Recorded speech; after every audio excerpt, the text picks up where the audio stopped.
C'est la famille, j'espère que vous allez bien. Moi, je vais bien par la grâce de Dieu. Voilà, ça c'est lolemo ya ngombe. Lelo, nalambaki lolemo ya ngombe. Yango wana nazokata yango vraiment en morceaux. Après avoir kokata, natiaki yango na nzungu nasukolaki yango bien proprement. Après natiaki vinaigre na ngai. Nazwi vinaigre na ngai natie. Après nayaki kosangisa vinaigre na ngai vraiment na mosuni. Après avoir kosangisa yango nazwaki mai na ngai ya moto natia yango likolo. Ntango totiaka mai ya moto bongo na vinaigre ezalaka mpona kolongola baformole. Nasukolaki yango vraiment très bien lisusu. Natiaki feuille na ngai wana bomona deux sortes na ngai matungulu natiaki. Après nayaki kotia céleri. Après nayaki kotia muscade. Wana muscade na ngai nazorape bien oyo beef bouillon na ngai natiaki. Après nayaki kotia épice na ngai mosusu natiaki lutu moko ya beef bouillon.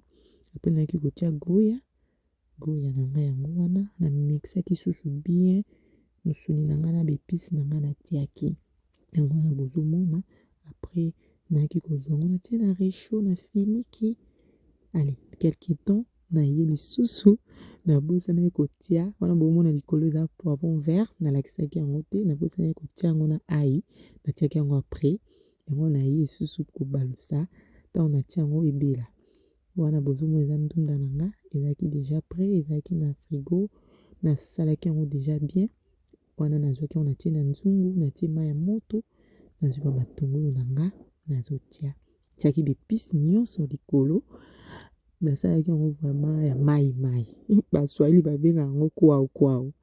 Nazwaki tomate na ngai yango wana bomona nazotia natiaki mpe mbisi na ngai ya kokauka.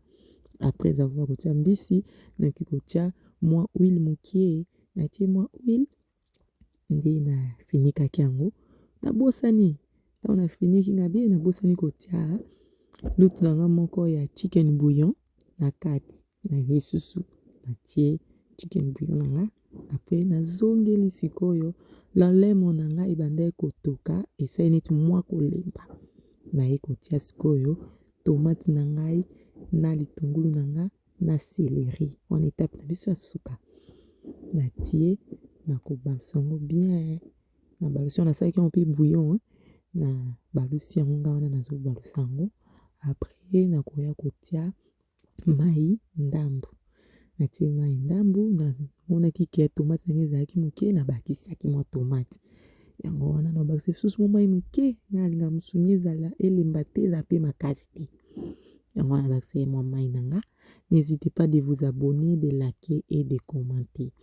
Wana nazongeli siko ndunda na nga natiaki na réchaud naye siko kobalusa yango na bépice na nga natiaki likolo nabalusa yango esangana bépice na nga ebela très bien. Yango wana nazobalusa yango nabosani te ntango otala bavideo eza na shop na biso ya sika tosali bapolo na biso ya God is good eza wana bohésite te bokota bosomba bapolo nga wana nazobalusa ndunda na ngai na bépice na nga natiaki nyonso wana ndunda na ngai ekomi pembeni ya kobela matungulu nde eza mwa makasi yango wana ezotoka très bien. Awa ndunda na ngai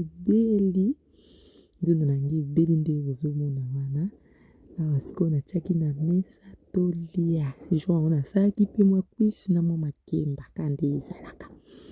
N'hésitez pas vraiment de vous abonner, de liker et de commenter. Bon appétit na biso wana natiaki papa alia. Que Dieu vous bénisse.